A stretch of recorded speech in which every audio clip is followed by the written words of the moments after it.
हाय दोस्तों, नमस्कार। Prep exams के यूट्यूब प्लेटफॉर्म पर आप सभी का स्वागत है। भारतीय अर्थशास्त्र से जो है यूपी ट्रिपल एस सी पेट में 5 प्रश्न जो है पूछे जाते हैं। 5 क्वेश्चन जो है 5 मार्क्स के यानी 5 नंबर के जो है इसमें पूछे जाते हैं। तो इन्हीं प्रश्नों का जो है इसमें हमने मोस्ट इंपॉर्टेंट जो है क्वेश्चन को ले रखा है और सभी क्वेश्चन का जो है रिविज़न करेंगे। तो ये पहली क्लास है जो इसकी भारतीय शास्त्र की। तो इसमें हम लोग देखेंगे, पहला क्वेश्चन दिया गया है, टपकन सिद्धांत निम्न में से किस पर आर्थिक वृद्धि के प्रभाव को नज़रअंदाज करता है।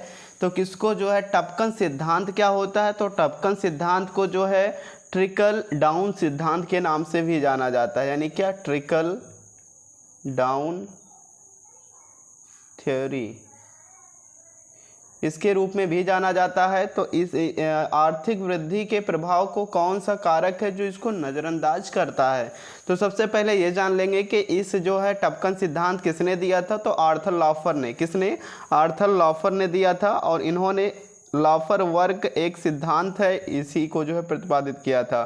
तो इस किसने दिया था? आर्थर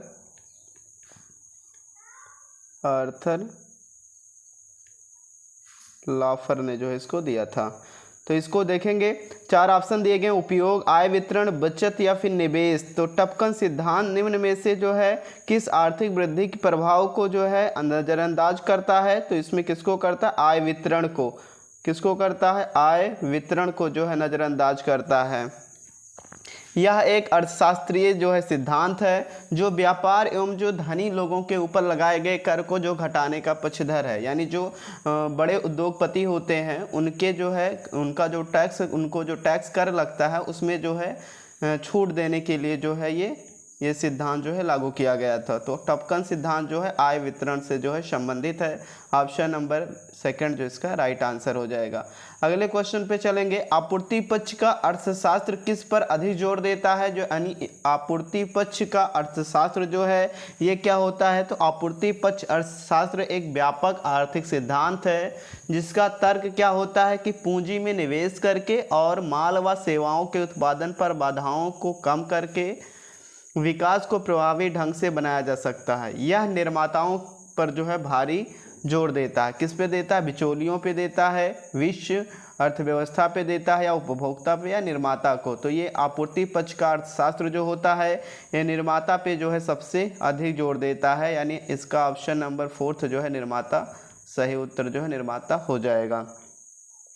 अगले प्रश्न पर चलेंगे। अगला क्वेश्चन दिया गया, खुला बाजार कार्रवाई से क्या तात्पर्य है। निक्षेप संग्रहण, भारतीय रिजर्व बैंक द्वारा सरकारी प्रतिभूतियों खरीद और बिक्री, या अनुसूचित बैंकों द्वारा भारतीय रिजर्व बैंक से उधार लेना, या वाणिज्यिक बैंकों द्वारा उद्योगों को जो है उधार लेना।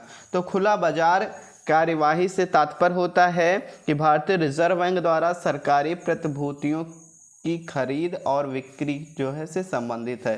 तो ऑप्शन नंबर इसका सेकंड एकदम राइट आंसर हो जाएगा। अगला क्वेश्चन दिया गया है, उत्पादन के सभी संसाधन सरकार के स्वामित्व में और नियंत्रण में होते हैं। तो समाजवादी है, या फिर मिश्रित है, दोहरी है, या पूंजीवादी है। तो इसमें जो है उत्पादन के सभी संसाधन अगर सरकार के स्वामित्व और नियंत्रण में रहेंगे, यानी उत्पादन के जितने भी संसाधन अगर वो सरकार के, गवर्नमेंट के स्वामित्व में रहेंगे तो उसको हम लोग क्या कहेंगे? समाजवादी, मिश्रित, या दोहरी, या पूंजीवादी। तो उसको समाजवादी कहेंगे। क्या कहेंगे? समाजवादी जो इसको कहेंगे। ऑप्शन नंबर जो है ये इसका राइट आंसर हो जाएगा। लेकिन अगर इससे एक क्वेश्चन इससे और बन सकता है कि उत्पादन के सभी संसाधन अगर निजी के स्वामित्व और नियंत्रण में हो, तो निजी के अगर होगा तो उसको हम लोग पूंजीवादी कहेंगे। अगर निजी स्वामित्व के और नियंत्रण में होंगे, जैसे यहाँ पे सरकार के स्वामित्व नियंत्रण में है तो समाजवादी होगा। लेकिन इससे एक क्वेश्चन और बन सकता है, निजी के स्वामित्व और नियंत्रण में होगा तो उसको पूंजीवादी कहेंगे। क्या कहेंगे? पूंजीवादी। यानी इससे 2 क्वेश्चन जो है बन जाते हैं। अगले प्रश्न पर चलेंगे। अगला क्वेश्चन है, एक आर्थिक व्यवस्था जो निजी तथा राज्य के उपक्रम को मिलाकर बनाई जाती है।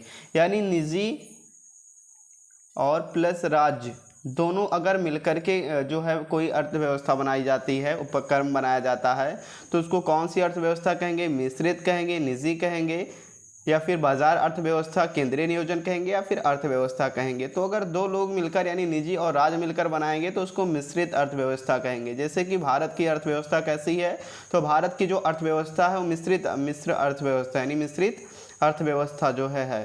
तो ऑप्शन नंबर फर्स्ट जो है इसका राइट आंसर हो जाएगा।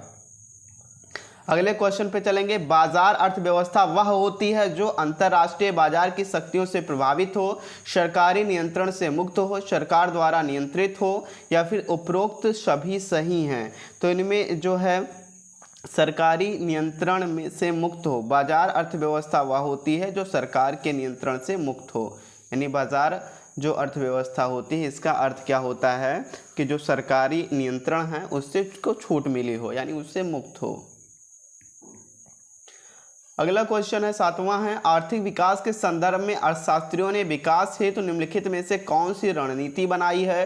संतुलित विकास या असंतुलित विकास या उपरोक्त दोनों या इन दोनों में से कोई नहीं। तो आर्थिक विकास के संदर्भ में अर्थशास्त्रियों ने जो है रणनीति संतुलित एवं असंतुलित दोनों बनाई है, यानी संतुलित अर्थव्यवस्था, असंतुलित यानी उपरोक्त में से दोनों जो है इसका राइट आंसर हो जाएगा। अल्प विकसित देशों में गरीबी का दुष्चक्र निर्धनता का मूल कारण है या सिद्धांत जो किसके द्वारा दिया गया है? तो पॉल स्टीटन है, रैगनर नरकसे हैं, एलियन यंग हैं, प्रोफेसर हर्समैन हैं। तो ये जो है प्रोफेसर रैगनर नर्क जो है यह आय का निम्न स्तर बचत और निवेश के निम्न स्तर की ओर जो है ले जाएगी। यानी कि अगर देखा जाए अल्प विकसित देशों में गरीबी का दुष्चक्र निर्धनता का मूल कारण किसने दिया था? तो ये दिया था प्रोफेसर रैगनर नरकसे इन्होंने जो है इसको इस सिद्धांत को जो है दिया था। इससे एक क्वेश्चन जो है और बन सकता है कि इसका सिद्धांत जो है एक एडम स्मिथ का सिद्धांत जो है किससे संबंधित है? तो द वेल्थ ऑफ नेशन सिद्धांत। एडम स्मिथ ने क्या सिद्धांत दिया था? एडम स्मिथ जो थे ये भारतीय आधुनिक अर्थशास्त्र के संस्थापक माना जाता है। क्या माना जाता है? ये आधुनिक अर्थशास्त्र के जो है फादर थे, संस्थापक थे एडम स्मिथ आधुनिक अर्थशास्त्र के।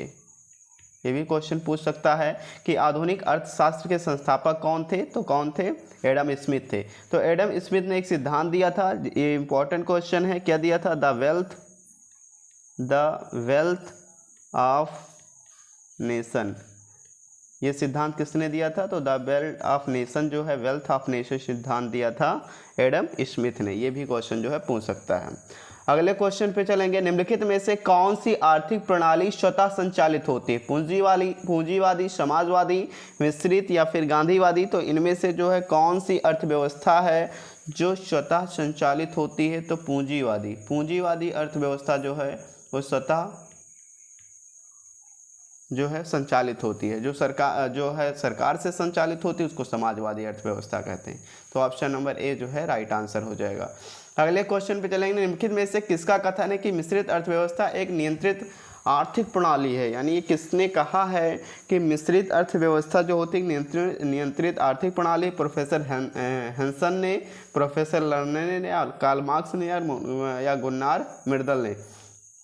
किसके द्वारा कहा गया है? तो ये प्रोफेसर हेंसन के द्वारा कहा गया है। कि प्रोफेसर हेंसन ने क्या बताया है? ये भी एक अर्थशास्त्री थे। मिश्रित अर्थव्यवस्था एक नियंत्रित आर्थिक प्रणाली है। ऑप्शन नंबर ए जो इसका राइट आंसर हो जाएगा। मिश्रित अर्थव्यवस्था दोहरी अर्थव्यवस्था ये किसने कहा था? प्रोफेसर हेंसन ने, एडम स्मिथ ने कहा था, या फिर रॉबर्ट सोलो ने, या फिशर क्लार्क ने? तो किसके द्वारा कहा गया था?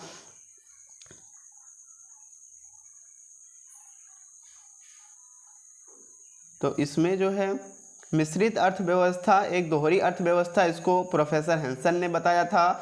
और इसके ऊपर जो दिया गया है मिश्रित अर्थव्यवस्था एक नियंत्रित आर्थिक प्रणाली है, इसको प्रोफेसर लर्नर्स ने बताया था। किसने? तो इसका ऑप्शन नंबर वी जो है हो जाएगा, राइट आंसर हो जाएगा। प्रोफेसर लर्नर 10वां का सही हो जाएगा और 11वां का क्या है? प्रोफेसर हेंसन ने जो है मिश्रित अर्थव्यवस्था को दोहरी अर्थव्यवस्था कहा था।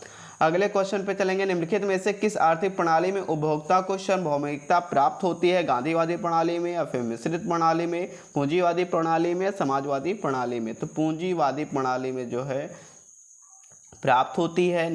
आर्थिक प्रणाली में उपभोक्ता को सार्वभौमिकता जो है पूंजीवादी प्रणाली में प्राप्त होती है।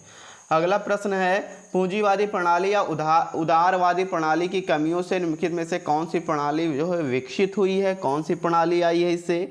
समाजवादी आई है, मिश्रित है, या फिर गांधीवादी, या उपरोक्त में से कोई नहीं? तो पूंजीवादी प्रणाली या उदारवादी प्रणाली की कमियों से जो है एक प्रणाली विकसित की गई थी, समाजवादी प्रणाली। कौन सी? समाजवादी प्रणाली जो है विकसित की गई थी। ऑप्शन नंबर ए जो है इसका राइट आंसर हो जाएगा। अगला क्वेश्चन है, निम्नलिखित में से किस आर्थिक प्रणाली को बाजार प्रणाली, स्वतंत्र व्यापार प्रणाली, उदारवादी प्रणाली भी कहते हैं, जिसके अंतर्गत मूल तंत्र की शक्तियां होती हैं, साधनों का स्वामित्व, संचालन और नियंत्रण निजी उद्योगपतियों के हाथ में होता है? तो गांधीवादी अर्थव्यवस्था, मिश्रित अर्थव्यवस्था प्रणाली, मिश्रित बाजार प्रणाली, या फिर पूंजीवादी प्रणाली? तो कौन सी होती है? पूंजीवादी प्रणाली जो है इसका राइट आंसर जो है हो जाएगा। कौन सी प्रणाली? पूंजीवादी प्रणाली जो होती है ये साधनों का स्वामित्व, संचालन और नियंत्रण निजी उद्योगपतियों यानी निजी अर्थव्यवस्था से संबंधित क्या होती है? निजी अर्थव्यवस्था से संबंधित कोई चीज़ आ जाए, कहीं पे अगर लिखा हो निजी अर्थव्यवस्था से संबंधित चीज़ें हों तो पूंजीवादी प्रणाली होगी। अगर सरकार से संबंधित हो, गवर्नमेंट से संबंधित हो, तो वो जो है समाजवादी प्रणाली हो जाएगी।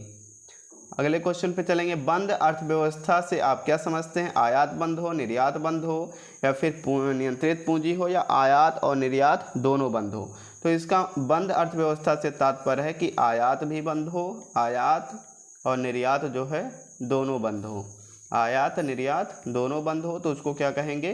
बंद अर्थव्यवस्था, क्लोज इकोनॉमी के नाम से उसको समझते हैं। अगला प्रश्न है, मिश्रित अर्थव्यवस्था क्या है? सार्वजनिक क्षेत्र और निजी क्षेत्र का साथ, सार्वजनिक क्षेत्र में निजी क्षेत्र में प्रतिस्पर्धा, या निजी क्षेत्र पर विशेष बल, या फिर सार्वजनिक क्षेत्र पर विशेष बल? तो मिश्रित अर्थव्यवस्था का अर्थ होता है कि सार्वजनिक क्षेत्र भी इसमें शामिल हो और निजी क्षेत्र, दोनों का अस्तित्व इसमें बराबर का अस्तित्व हो, तो उसे मिश्रित अर्थव्यवस्था कहते हैं। अगले प्रश्न पर चलेंगे, वर्तमान में भारत की अर्थव्यवस्था कैसी है? विकसित है, या फिर विकासशील है, या अल्प विकसित है, या फिर पिछड़ी है? तो वर्तमान में जो भारत की अर्थव्यवस्था है वो कैसी? विकासशील है, यानी अभी विकास हो रहा है, तो विकासशील अर्थव्यवस्था है। विकासशील अर्थव्यवस्था जो है भारत, वर्तमान में भारत की अर्थव्यवस्था विकासशील है। अगले प्रश्न पर चलेंगे, किसी देश की आर्थिक समृद्धि का सबसे उपयुक्त मानदंड क्या होता है? सकल घरेलू उत्पाद, निवल घरेलू उत्पाद, निवल राष्ट्रीय उत्पाद, या प्रति व्यक्ति वास्तविक आय? क्या होती है? प्रति व्यक्ति वास्तविक आय जो है आर्थिक समृद्धि का सबसे उपयुक्त मापदंड है। तो ऑप्शन नंबर इसका लास्ट वाला सबसे राइट आंसर हो जाएगा। अगला क्वेश्चन है, गांधीवादी अर्थव्यवस्था किस पर आधारित है? राज्य नियंत्रण पे, प्रतिस्पर्धा पे, न्यास पे, या फिर इनमें से कोई नहीं? तो गांधीवादी अर्थव्यवस्था जो है न्यास पे आधारित है। ऑप्शन नंबर थर्ड जो है न्यास इसका सही उत्तर हो जाएगा। अगला प्रश्न है, आर्थिक वृद्धि में निम्नलिखित में से कौन सा अनार्थिक तत्व है? शक्ति संसाधन, पूंजी संसाधन, प्राकृतिक संसाधन, या सामाजिक व्यवहार? तो इसमें सामाजिक व्यवहार जो होता है वो आर्थिक वृद्धि में अनार्थिक तत्व है। तो ऑप्शन नंबर लास्ट जो है राइट आंसर हो जाएगा, सामाजिक व्यवहार। निम्नलिखित में से कौन सा भारतीय अर्थव्यवस्था का प्रमुख लक्षण है? पूंजीवादी अर्थव्यवस्था, समाजवादी अर्थव्यवस्था, मिश्रित अर्थव्यवस्था, या गांधीवादी जो है अर्थव्यवस्था? तो भारत की अर्थव्यवस्था कैसी है? मिश्रित अर्थव्यवस्था। अगर भारत से संबंधित क्वेश्चन पूछा जाएगा अर्थव्यवस्था से, तो इसकी जो है अर्थव्यवस्था कैसी है? मिश्रित अर्थव्यवस्था है। ऑप्शन नंबर थर्ड जो है राइट हो जाएगा। अगला क्वेश्चन है, निम्नलिखित में से अर्थशास्त्र में किसको श्रमिक कहा जाएगा? अपने पुत्र को पढ़ाने वाली माँ को, शौक के तौर पर पुस्तक पढ़ने वाले को, या फिर चित्रकार जो अपने आनंद के लिए कार्य कर रहा है, या संगीतज्ञ जो किसी सुविधा निधि के लिए कार्यक्रम में भाग ले रहा है? तो इनमें से सबसे उपयुक्त आंसर जो हो जाएगा फोर्थ हो जाएगा, कि जो संगीतज्ञ है वो जो किसी सुविधा निधि के लिए कार्यक्रम में जो है भाग ले रहा है, तो उसे श्रमिक। आय और रोजगार सिद्धांत अर्थशास्त्र की किस शाखा का दूसरा नाम है? सार्वजनिक वित्त का, या सूक्ष्म अर्थशास्त्र का, या फिर अंतर्राष्ट्रीय अर्थशास्त्र, या बृहद अर्थशास्त्र? तो आय और रोजगार सिद्धांत अर्थशास्त्र जो होता है ये बृहद सिद्धांत का जो है बृहद सिद्धांत का नाम होता है। ऑप्शन नंबर जो है इसका लास्ट यानी फोर्थ ऑप्शन राइट हो जाएगा। माइक्रो इकोनॉमिक्स अर्थशास्त्र किससे संबंधित है? संतुलित कीमत मात्रा, फर्म के स्तर पर संसाधन का आवंटन, मांग की तरह एक ही आर्थिक चर का निर्णय लेना, या आय का वृत्ताकार प्रवाह। तो आय का वृत्ताकार प्रवाह जो है ये राइट आंसर हो जाएगा। आय का वृत्ताकार प्रभाव जो है माइक्रो इकोनॉमिक्स अर्थशास्त्र से संबंधित है। अर्थशास्त्र की मूलभूत समस्या निम्नलिखित में से क्या है? सभी को सामाजिक सुरक्षा और रोजगार देना, या निर्धनता उन्मूलन और आय की विषमता को कम करना, सभी को जीवन की मूलभूत आवश्यकता उपलब्ध कराना, क्या, कैसे और किस के लिए उत्पादन का निर्णय। यानी इससे अर्थशास्त्र की मूलभूत समस्या क्या है? क्या, कैसे और किस के लिए उत्पादन निर्णय करना। अगले क्वेश्चन पे चलेंगे।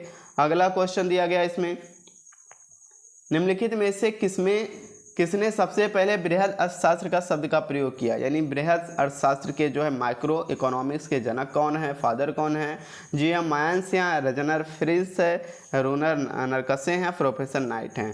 तो इनमें जो है रगनर फ्रिस जो हैं, यानी रेजर फ्रिस, क्या नाम था इनका? रेजर फ्रिस।